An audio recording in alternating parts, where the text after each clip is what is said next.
இன்றைய முருகன் உன்னை தேர்ந்தெடுத்ததற்கான முக்கிய 10 டிவைன் காரணங்களை நீங்கள் அறிந்து கொள்ளப் போகிறீர்கள்.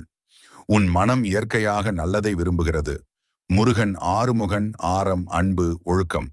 நீ ஒருவர் கஷ்டப்படுவதை பார்த்தால் மனம் வலிக்கிறது என்று நினைக்கிறாய்.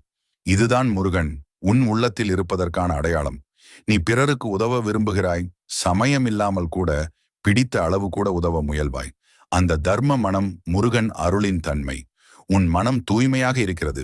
நீ யாருக்கும் தீமை நினைப்பதில்லை. உள்ளத்தில் தூய்மை உள்ளது. இந்த தூய்மையே முருகன் அருளை இழுக்கும் காந்தம். துன்பத்தை அமைதியாக தாங்குகிறாய். பிரச்சனைகள் வந்தாலும் உள்ளத்தில் நம்பிக்கை விடுவதில்லை. இந்த சமயத்தில் அமைதி முருகன் தரும் தைரியம். திடீரென தைரியம் அதிகரிக்கிறது. சில நேரங்களில் பயப்பட வேண்டிய சூழலில் கூட உள்ளத்தில் ஒரு தைரிய குரல் வரும். அது சரவண பவ சக்தி. இது முருகன் உன் உள்ளத்தில் பேசும் தெய்வீக சத்தம். தீய மனிதர்கள்